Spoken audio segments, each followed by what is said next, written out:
is number one, never roll with all your dough. That's a big mistake. A lot of these girls are hooked on crack. Once they get your pants down, they're going to try to feel up in your pockets. If you're rolling with all your dough, they're going to take it, or they're going to try to. And if you try to fight with them, all they have to do is say police. And if a cop comes up, you're done. You're sitting in a slammer. So what I do is I might roll with whatever I think I need in my right pocket. And maybe an extra $10 or $20. If they want to clip me, let them think they got something. But my wallet or my main cash will always be somewhere else, usually not on me or hidden somewhere in the vehicle. Let them think they got something out of you and live to play another day. Don't mess with them, because most of these girls are crackheads and you're not going to win.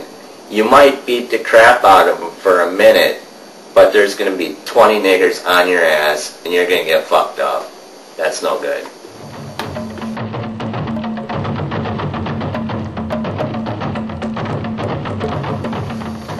Pimps and boyfriends are an interesting situation. I've come across people that work the streets as couples where the girl would get a trick and her boyfriend would follow in another vehicle. Now, I've had that happen to me a couple of times. And the first time I was a little scared because I was driving, like I said, a beater, $500 car that I really didn't care about, but it wasn't a fast car, so in a car chase I'm not really going to get anywhere with it. It was a 1987 Plymouth Colt with like a 4-speed, and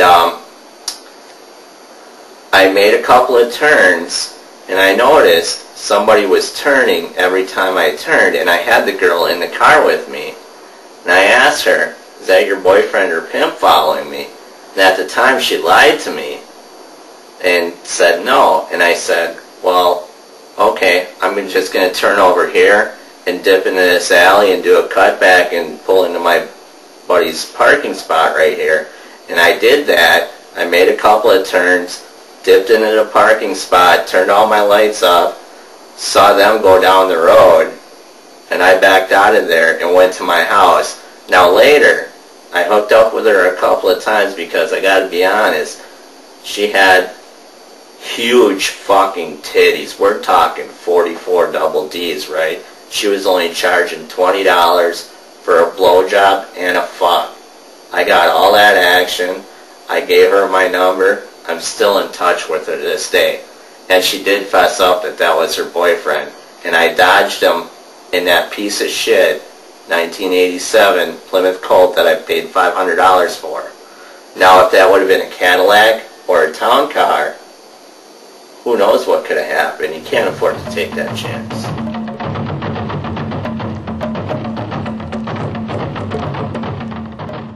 Physical confrontations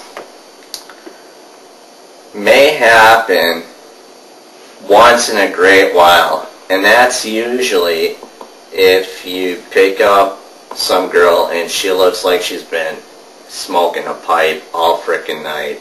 If her face looks hard, like she's been on the pipe all night, ride on by. Go on to the next hole, because there will be another one.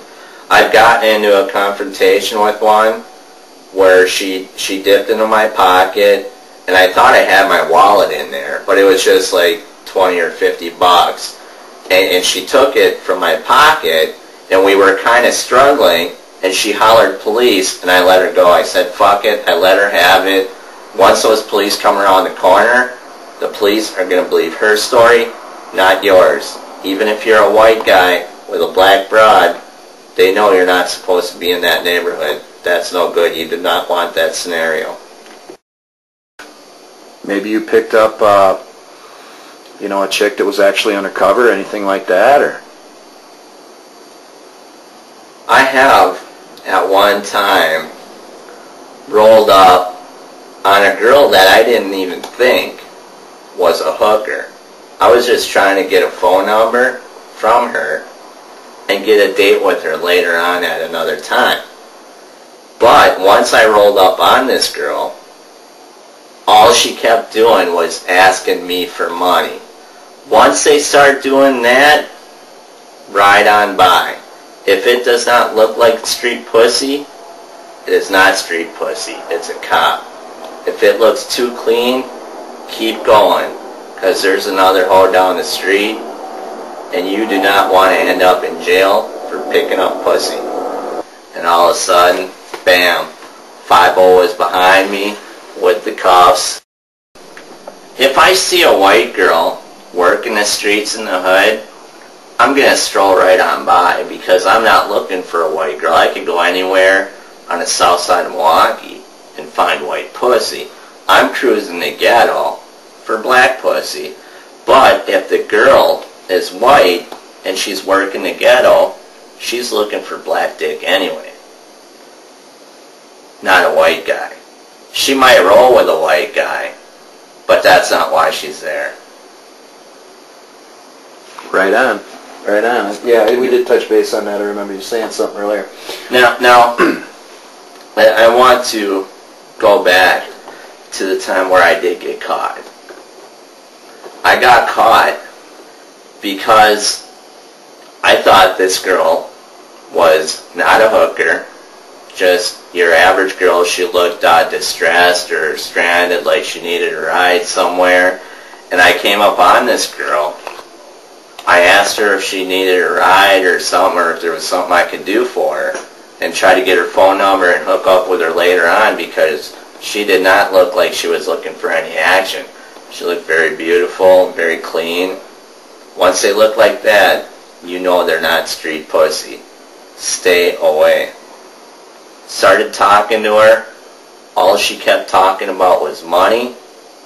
I bit after about 10-15 minutes into the conversation. And once I bid on that subject, no money actually exchanged hands, but I still got busted.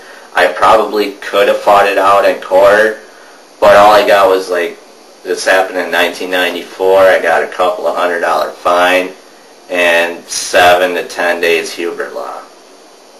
That's the only jail time I ever did.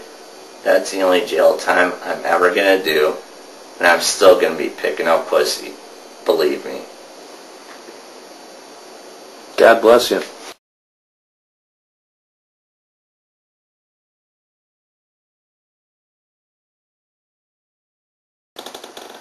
I was about 5 years old. Both of my parents were working, trying to support their family. Again, middle-class family. 2 people trying to raise a couple of kids. And my father